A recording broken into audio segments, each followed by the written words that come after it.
Hai semuanya, selamat datang di Me Today. Gue gak pernah pakai sunscreen lagi sejak 10 tahun yang lalu. Karena 10 tahun yang lalu gue ngeliat pori-pori gue makin besar dan muka gue tambah berminyak.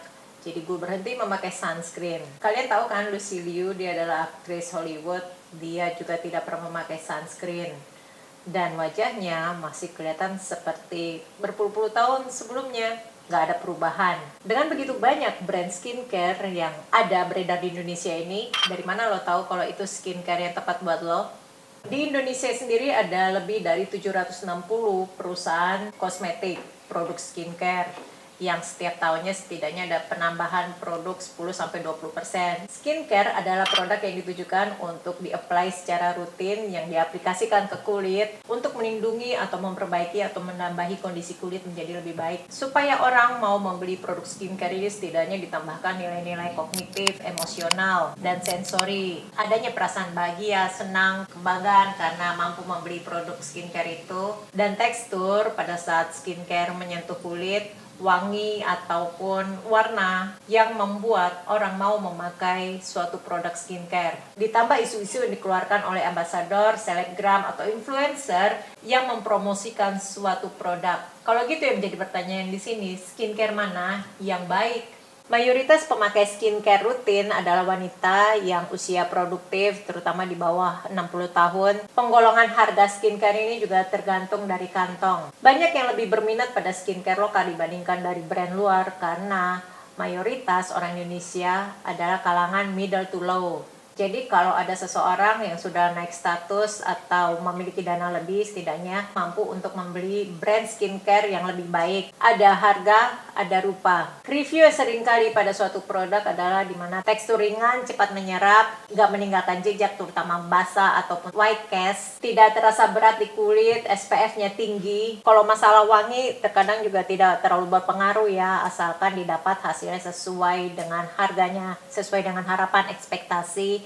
Size juga berpengaruh dan mudah didapat. Apalagi kalau harganya murah dengan kandungan yang dari skincare itu ada mengandung niacinamide, AHA atau BHA atau vitamin C, retinol, salicylic acid, dan sebagainya. Sehingga diharapkan hasil yang diperoleh ke wajah itu, wow, lo kelihatan lebih putih ya, wow, lo kelihatan amazing ya, glowing. Tapi kalau ternyata produk skincare itu menyebabkan jerawat atau redness atau itchy, gatal, berminyak, apalagi jerawatan, noda yang nggak bisa hilang, dan yang kulit nggak bertambah putih, nggak bertambah lebih cerah, bisa jadi produk itu akan dicoret dari daftar seseorang. Karena si A cocok, belum tentu si B juga cocok. Dan hal ini akan membuat seseorang untuk mencari produk lain mana yang lebih bagus. Sebenarnya skincare apa yang wajib dimiliki?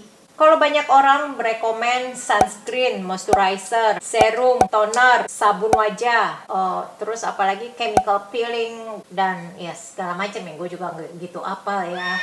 Bisa habis berapa banyak kantong yang dirogoh untuk membeli produk-produk itu semua. Gue ada ambil data dari Quora di mana seseorang bisa menghabiskan untuk membeli produk skincare di atas Rp200.000 per bulannya. Namun angka ini kebanyakan pemakainya adalah usia remaja. Jadi jumlah ini akan bertambah jika orang itu sudah bekerja, memiliki penghasilan, dan masalah kulit juga bertambah banyak seiring dengan bertambahnya usia. Yang karena perubahan usia ini akan ada penambahan produk atau produk yang lama itu diganti, sehingga pengeluarannya pun bertambah menjadi 500.000 per bulan. Itu rata-ratanya ya, bahkan bisa lebih. Yang menjadi kunci dari semua produk skincare yang wajib dipunya, rata-rata menyarankan sabun dan sunscreen. Kalau kamu nggak punya ini berarti disaster. Apa benar demikian? Karena gue nggak membeli dua produk ini. Gue punya pengalaman buruk dulu di mana waktu gue termakan dengan isu harus memakai sunscreen, harus memakai sabun, apalagi makin mahal suatu produk yang lo beli, berarti hasilnya akan makin bagus. Gue sampai membeli produk yang ya sampai mahal gitu lah. Itu kan status gue masih pelajar ya, gue minta duit ke ortu, tidak menunjukkan hasil sesuai harapan gue. Gue masih terserang jerawat sisne, menimbulkan banyak scar, dan gue sampai nggak peduli untuk memakai produk apa lagi asalkan gue tetap memakai sabun dan sunscreen. Itu yang ada di benak gue. Tetapi kemudian seiring waktu gue pun semakin belajar, ternyata dua produk itu sebenarnya nggak butuh amat, bahkan nggak dibutuhkan.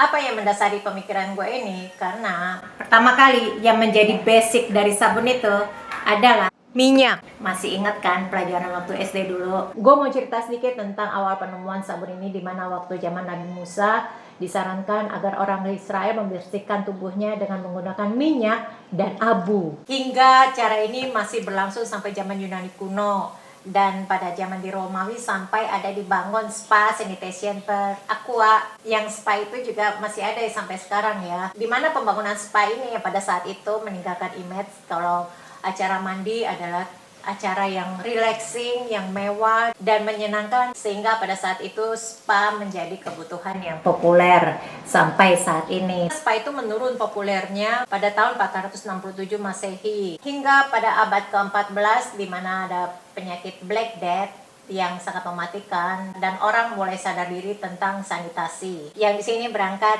mengenai pentingnya sabun. Dari tahun ke tahun sabun pun berubah bentuknya dan banyak ditambahi manfaat ini itu. Jangan dilupakan, basicnya sabun adalah minyak. Rumornya saat ini beredar tentang sunscreen. Benar-benar dibutuhkan sunscreen itu untuk kulit, untuk mencegah penuaan dini, untuk mencegah kanker kulit, flek hitam atau hal-hal lain yang tidak diinginkan supaya wajah tetap awet muda. Namun ada beberapa bahan di dalam sunscreen yang tidak ramah lingkungan. Paparan UV yang dapat mempengaruhi keawet mudaan seseorang. Apakah memang benar-benar sunscreen dibutuhkan? Banyak juga yang melupakan mekanisme cara kerja kulit, di mana di dalam kulit itu ada kelenjar minyak yang membuat kulit tetap terhidrasi, tetap lembab, tetap kenyal. Gue tadi udah sebut kata minyak di bagian sabun. Dan di beberapa face oil atau minyak wajah juga mengandung khasiat yang sama seperti sunscreen. Sebut aja seperti minyak zaitun, VCO, tamanu oil, rose hip, minyak biji matahari, dan sebagainya yang kalian bisa googling sendiri, memiliki khasiat yang sama seperti sunscreen. Dan terlebih dengan memakai face oil ini, wajah gue jadi tidak berminyak. Jadi untuk apa gue mau pakai sunscreen lagi? Gue pun berhenti memakai sunscreen dan sabun sudah 10 tahun lebih. Gue gak mendapati kondisi kulit gue yang ada flek-flek hitam atau ya mungkin penuaan dini ya. Gue nggak ngerasa seperti itu, dan gue juga nggak mendapati hal-hal lain yang bisa merogoh kantong koceknya lebih dalam. Gue tidak memakai produk-produk yang berlebihan untuk wajah gue, walaupun gue membahas topik ini sebenarnya bukan topik yang berkaitan. Karena ya gue memiliki pendapat lain tentang produk skincare yang sebenarnya kita nggak butuh-butuh amat, tapi kenapa kita tetap beli. Terima kasih sudah nonton, jangan lupa like dan subscribe. Stay safe and stay healthy.